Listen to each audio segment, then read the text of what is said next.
అంటున్న గ్రామీణ హామీ పథకం ఫీల్డ్ అసిస్టెంట్.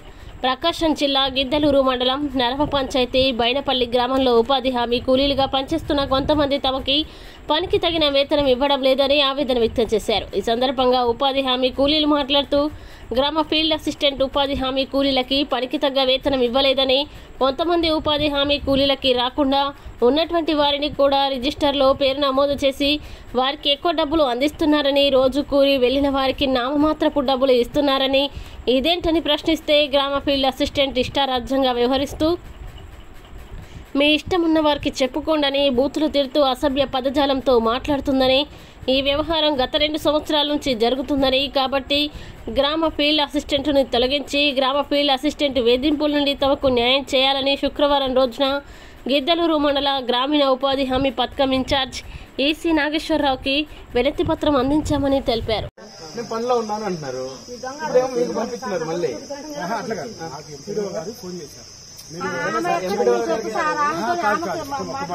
ఇక్కడ ఏంటంటే ఈ మాకు ప్రోగ్రామ్ ఆఫీసర్ వచ్చేసి ఏంటంటే ఈ ఎంపీడో గారు లేదని వల్ల ఏంటంటే ఈ కాపీని మేము తీసుకోవాలి కదా, అందుకు మేము వచ్చాం.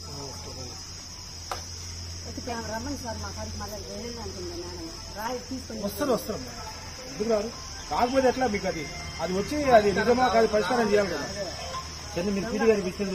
మనిషి కట్టుకుంటాయా మా శాఖలు రానిలే అందరితో ఉండాలి, ఫోటో తీయాలని. ఇళ్లలో ఉన్నానికి ఏ రకంగా తీసుకుని వచ్చింది సార్ 250 రూపాయలు కూలి వస్తుంది. వాళ్ళు రాకుండా ఇవాళ మేము అడిగితే 4 అనిపించింది. కొద్దిమంది అందరూ ఉండరు, ఆడ ఊళ్ళో ఉన్న కూడా కూలి వస్తుంది సార్. మేము పని చేసిన వాళ్ళకి లేదు, వచ్చేటట్టయితే చేసేటట్టయితే రాండి, లేకుండా లేదు. ఇంట్లో ఉండమని అడుగుతుంది సార్ మమ్మల్ని. మాస్టర్ అయితే ఈయన పని చేయదు, మీకు 10 మందితో చేపిస్తుందంట ఊళ్ళో.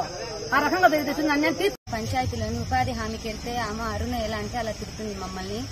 పనికి రాని వారికి కూడా ఆజలు వేస్తుంది. ఏంది ఇలాంటిదంటే ఏం చేస్తారో చేసుకోండి అని చెప్తుంది అని నోరు మూసుకోమంటుంది సార్. మాట్లాడుకుంటాం వచ్చిన 6 గంటలకు రమ్మంటే వస్తానంటే నోరు మూసుకొని అంటుంది సార్.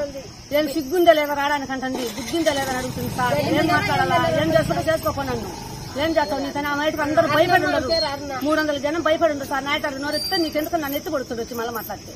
నేనేం చేశాను సార్, అందుకని ఇక్కడికి వచ్చినాం సార్. ఈనంగా మాట్లాడుతుంది ఏమంత సార్. మేము కళ్ళ గట్టి లేకుండా పోతేనే ఉన్న వాళ్ళకి ఎక్కువ కూలి, లేని వాళ్ళకి తక్కువ వేస్తుంది. చూపిమని అడిగింది సార్. ఇలా దొంగ తెచ్చినాం సార్.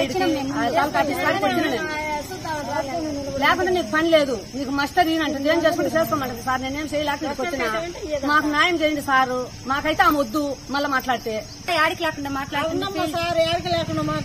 చెప్పండి. మళ్ళీ నా పలికి అంటుంది, ఇంట్లో ఉండమంటుంది. పని లేదంట, సొమ్ము అంటున్నది. చేసిన వాళ్ళకు లేదు. మా పరిస్థితి ఎక్క సార్. మేము అడిగితే మమ్మల్ని ఎవరు పట్టించుకోవడం లేదు. ఏమన్నా చేసుకోమంటుంది. నీకు అసలు మస్టర్ అంటుంది. మేమేం చేసాం మేము సార్. మా పరిస్థితి లేక మేము ఆఫీస్ కాడుకొచ్చాము. అది ఇళ్లలో ఉన్న 250, ఈ చేసిన 220 సార్. అది మేము అడిగితే తిడుతుంది. మళ్ళీ నేను ఎవరిని తెచ్చినా చూపించారు. బుద్ధిందా సిగ్గుందా మూసుకోండి నోరు అంటుంది సార్. మేమేం మాట్లాడలేక ఆఫీస్ కాడుకొచ్చినాము. మేమేం చెల్లక దేనికి మమ్మల్ని ఎవరు పట్టించుకోవడం. 300 జనంలో కూడా ఎవరు ఎందుకు అన్నామని